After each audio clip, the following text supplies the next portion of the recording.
Hey guys, how you doing? Let me do a quick video on this face converter. I'm gonna try to see him. I'm tired today. Okay, so if you recall on the last video I did on this face converter, I had 12 capacitors, actually this kind here, that I was only able to save 5 of them. So there was a few of them broken. They didn't work. So gladly I have like 7 of these, so I end up putting 6 and 5. The reason I say 6 and 5 is because I'm running 6 capacitors from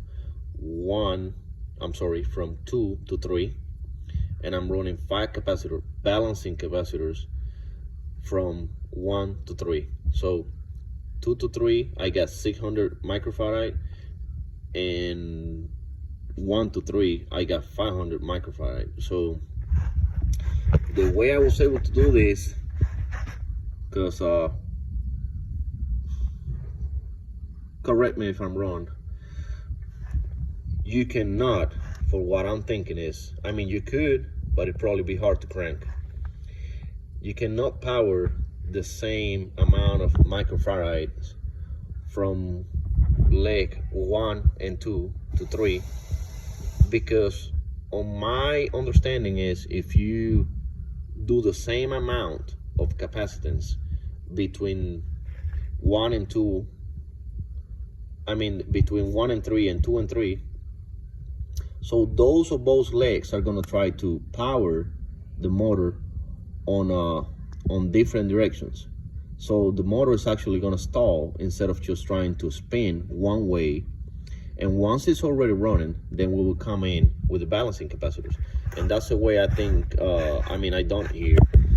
So I'm going to crank up on 6 capacitors. I mean, 2 starting capacitors and the running capacitors from 2 and 3, 6 of them, which they all, they hooked up all the time. But these ones they will be temporarily off while it's on the cranking process.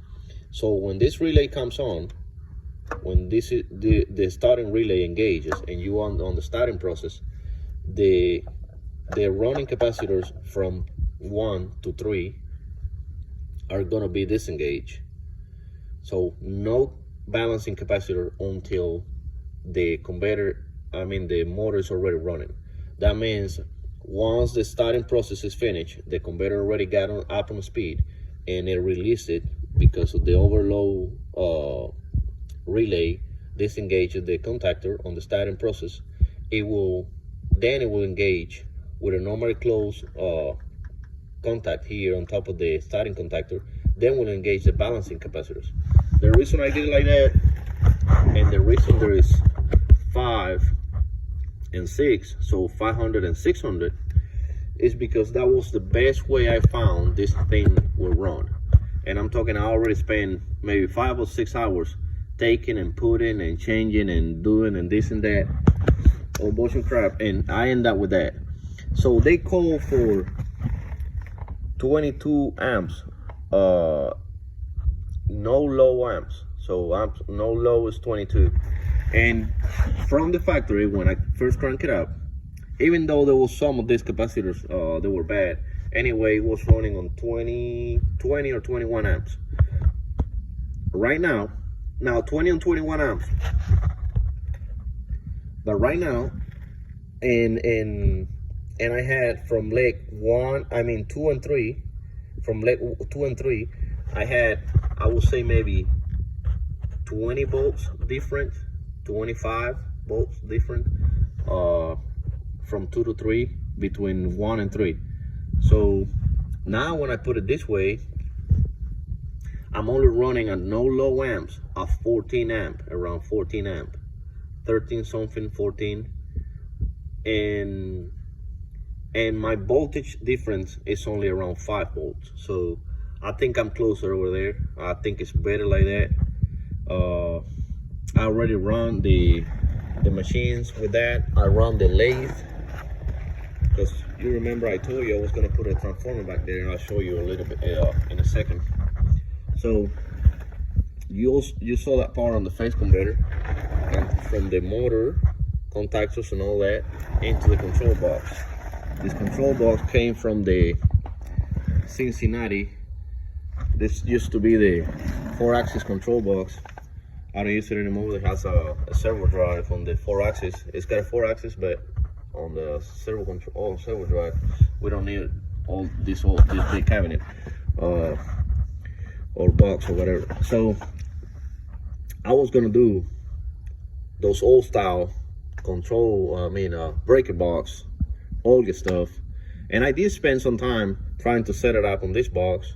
I was gonna put a maybe 150 amp breaker box.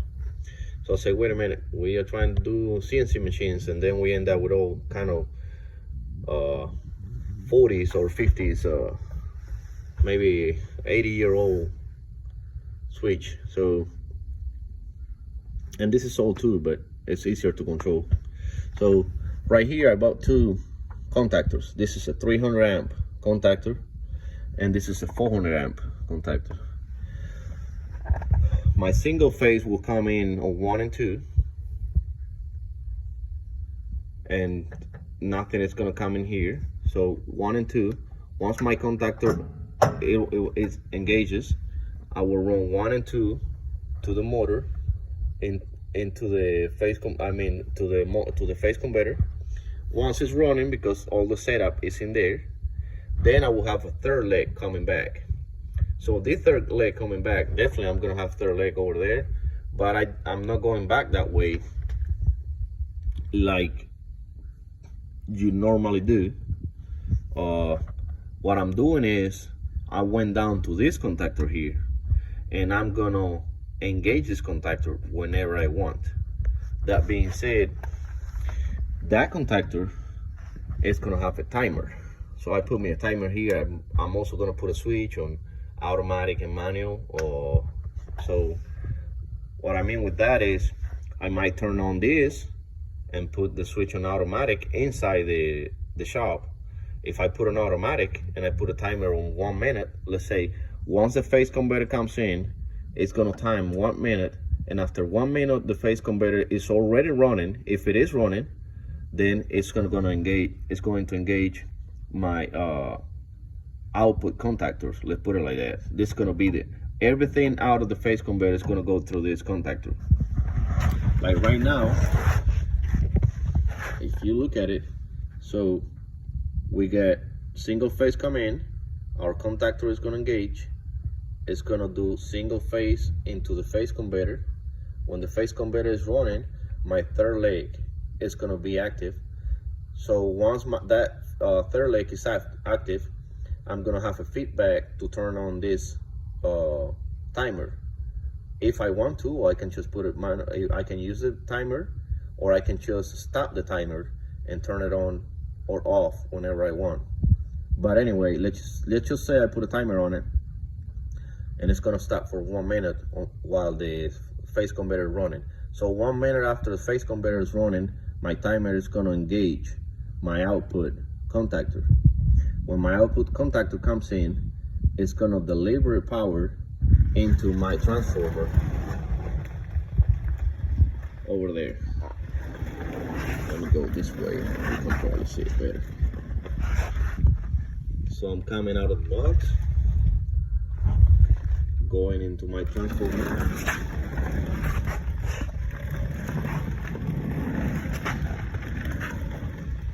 So once I get into my transformer, then I will have power coming out on this other side of the transformer, on the output of the transformer, going into the shop. That means going into the machines and probably to a breaker box or stuff like that for each and every one of the machines. Right now, that's only a 30 kVA transformer, so I don't know if it's gonna do it. I mean, if it's gonna run good. I already ran the machine and it run good. I don't know if the machine is gonna give me a code or something. I know it's got plenty of power because I turn on the lathe, and man, it's got power. It will just, you hit that bottom and that thing is running. It don't take no time. So that's what we got going on. Single phase come in, go turn on my phase converter. My third leg comes back. I already got 3-phase. Until I don't turn this on, I'm not gonna have any output power. So the phase converter is gonna be running, but no power going to the shop until I, for some reason or anyhow, I will turn on this contactor. Then I will power everything. So everything is gonna go through that contactor. And the only breaker, honestly, that I'm using, I mean, the main breaker for this is gonna come out of the breaker box, the single phase. Then after that one, it will pretty much will trigger if anything happen on this side of the transformer or the phase converter. But the output after the contactor is gonna go to a breaker box. I mean, the output of the contactor is gonna go to a transformer, and from the transformer to a breaker box, and that's where I'm going to the machines. The reason I use a transformer, you guys know, I want to stay away from powering the machine with the outside line, I mean with the power line and the phase converter, you know. So one leg on the phase converter, one leg from the power line. I don't want to do that, so that's why I'm using a primary and a secondary transformer to do that. Isolation transformer, I think they call it like that. All right, guys. Well, you all have a good night. I work on this thing too much.